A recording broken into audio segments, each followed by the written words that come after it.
Hello, hello Libra. Welcome to your December 2019 overview reading. This is good for you if you're a sun, moon, or rising Libra. And before we get started, please take a moment to subscribe or sign up for my newsletter so you don't miss out on the 2020 readings. Those are going to be coming out soon. I'm thinking December 1st, but I'm not certain. So just stay tuned for that. And without further ado, I am going to lay out this spread and then we'll get started. If you want to know which decks I'm using in this reading, they're in the description box, as well as all of the links to work with me and all the other content I put out.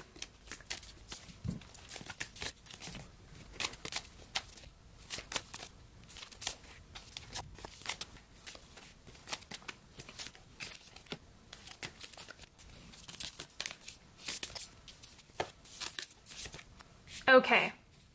So let's start with your oracle cards. First thing, my true safety lies in my capacity to align with the love of the universe. Okay, so I disagree with this because I think it's less about love. That's really hard for people to grasp. Just like, really, what is that anyway? So instead, I would say that it's around the abundance, like the infinite of the universe. That's a bit more stabilizing, I find, when it comes to manifestation. Is there are infinite ways that things can come to you. There's infinite possibilities, infinite everything. That's what the universe has to offer. And so that's where safety and security can come from. I know Gabby pushes love all the time and all of that stuff. Yeah, blah, blah, blah.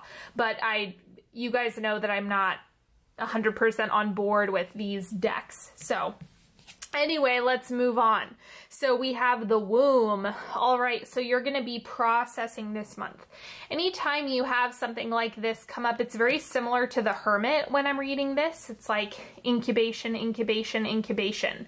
So December might be a month where it's less action and more preparation, getting things ready, kind of putting things in place, you know, letting the ideas marinate. I think there's just a lot of prep work that's being done here. The central energy for you is the star, things working out in divine order.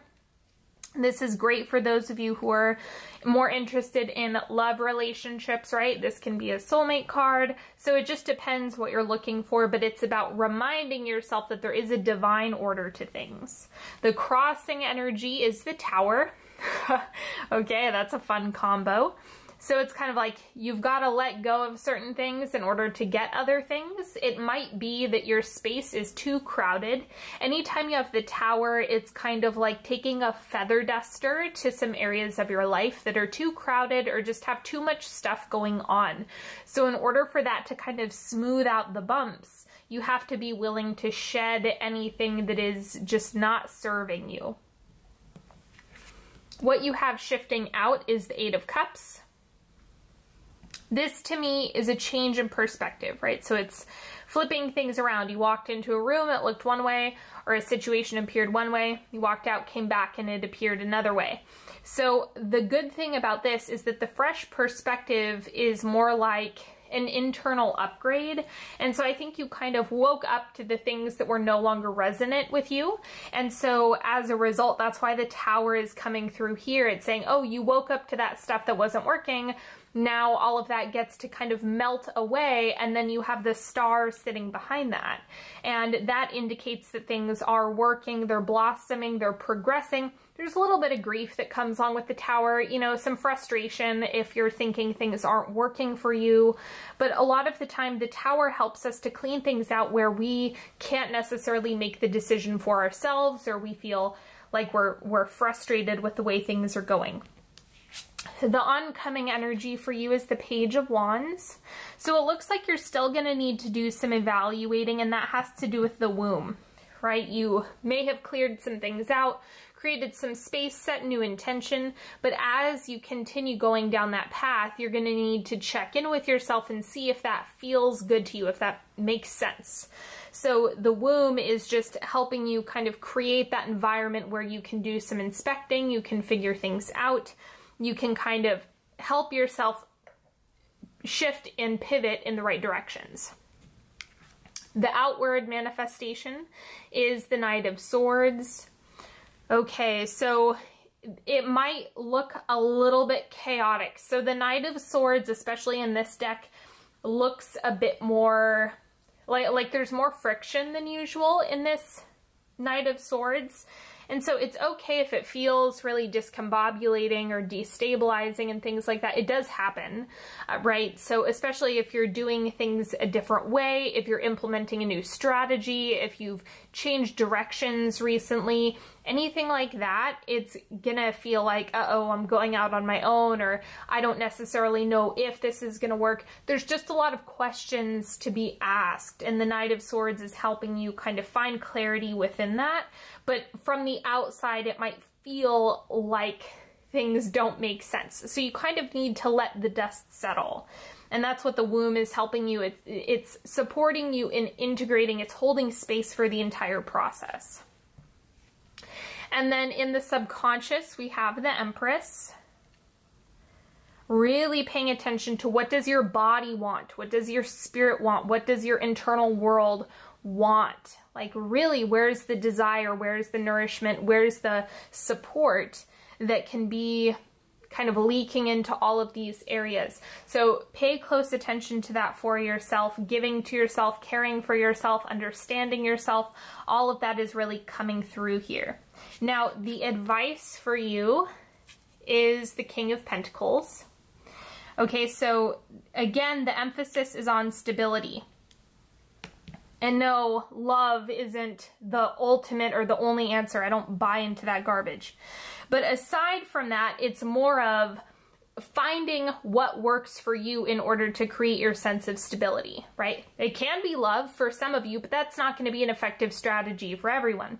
For you, it might be, like I said, leaning into abundance, like just literally infinite abundance at every turn, like infinite possibilities for how things can turn out.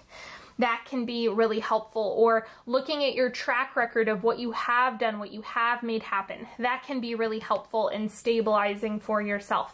Setting boundaries, that can be another element to the King of Pentacles, where you can just kind of root yourself in the structure and order you can create. Remember, this is Virgo, Capricorn, Taurus energy. And so with this, it's really helpful to kind of use some of that earth energy to support whatever it is you're building. External influences, we have the Five of Wands. You guys know how much I love this card. It is all about problem solving, friction, figuring things out, even if that seems really uncomfortable. It is all about getting to the answer, to the solution. I'm going to clarify this. Six of Wands. So it's kind of like if you take your time to solve this problem or figure out what you'd like to do with this energy and what you want the end result to be, that's going to propel you forward. If you ignore this or delay this, it's just going to bog you down. So I see it as leaning into the conflict, which I know can be really difficult for Libra placements. But if you lean into the conflict and you're willing to address the problem that's coming up or the conversation that needs to be had, it's going to move everything forward much more rapidly than it may have been before. Okay, the hopes and fears position is strength.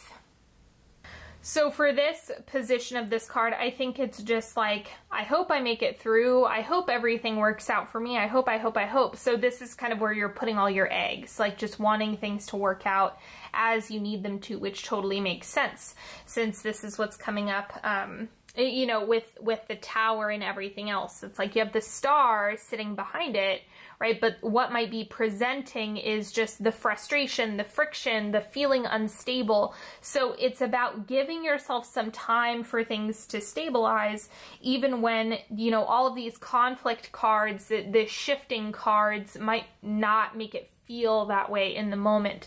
So letting yourself just be held, letting yourself be supported, and knowing based on all of the other things that you've created in this lifetime and in this incarnation, you have the data that shows you do have the strength to see the situation through or to build whatever it is you want to build. Now, the outcome of the month. The Lovers, okay, feeling as though you have the connection that you need. This is also decision making. So the Lovers can show up as a choice that needs to be made, and that might be a perfect position for you, right? Depending what you have going on. This is great for if this is a relationship for you, if this is turbulence and nurturing within a relationship, kind of finding that connection once again. I'm going to clarify this.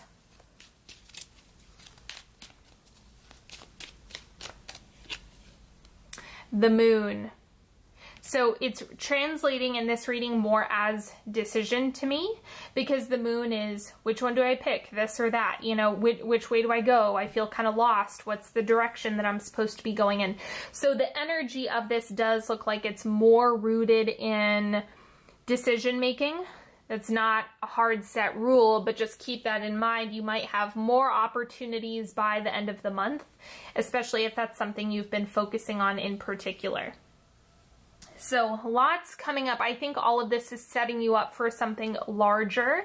It's just that the dust is settling. The problems are being solved. The loose ends are being tied up in December.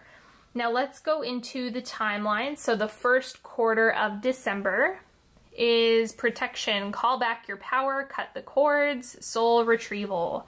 Okay, so some of you might know, if you're on my Instagram, you know how I show you guys how to do the golden sun. It's on my IGTV if you don't know. But that's one way to do this and make that happen. Or you guys know I talk about removing cords. You don't want to cut them because then you can start leaking. So you want to like remove them as if you were like pulling something off of your skin, not cutting, because then you're going to create a stump. Anyway, that just so you know, if you do any of that spiritual stuff, that those are some safety precautions to take with that.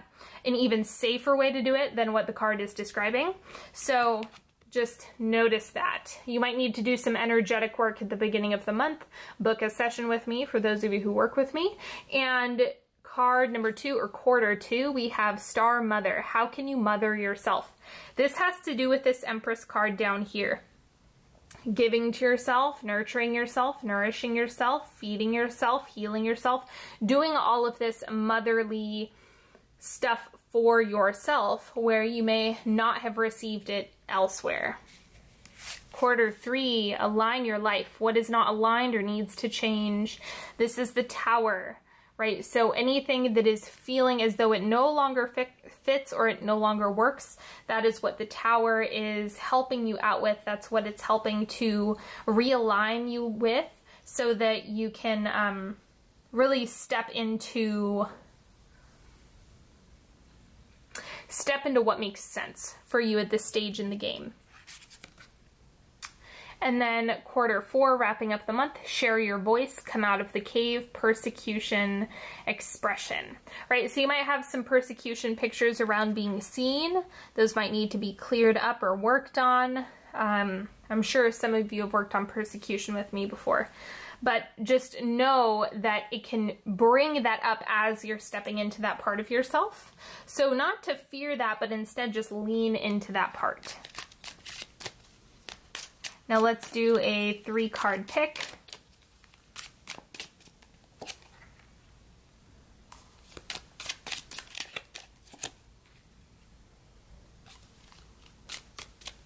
You're welcome to ask a question, ask for clarity, guidance, whatever it is that you need. All right. If you need more time, pause the video.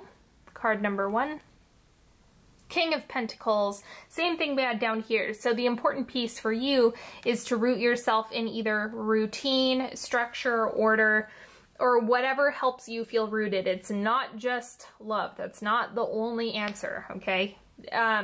So just understand that it's up to you. It's whatever's in agreement with your body in terms of a strategy to get to that place. There's no hard set rule on how you can do that. There's a bunch of different ways to make it happen, but the King of Pentacles is just saying, yep, ground yourself, root yourself, support yourself in that energy, and it's gonna make this a lot easier for you. Find your own stability. Card number 2, Death. So something is getting shed and other things are coming to light. Other things are being reborn. So you're kind of in this transition period where some things are dying away and then some things are sprouting up. So just allow yourself to see that through before jumping to conclusions. Card number 3, we have the Page of Pentacles. Show up for the endeavor or for the project, whatever it is that you're needing or wanting. Just be willing to be seen in that capacity, and that will really, really help. So allow yourself to just kind of show up for the party, and that can be what has the biggest impact, or if you want something to happen, you need to make the first move, not hide from it. All right, everybody, thank you so much for hanging out with me today. Don't forget to watch all of your sun, moon, and rising videos if you happen to know those to get a full picture of the month. And if you would like to work with me one-on-one, if you need a reading, if you need some healing, go to onyxhealing.com or check out the links in the description box. Don't forget to sign up for my newsletter. 2020 readings are going to be coming out soon, and you can get notifications and all sorts of good stuff through email. Don't forget to take a moment to subscribe if you haven't already, and I will talk to you all later. Have a good one. Bye-bye.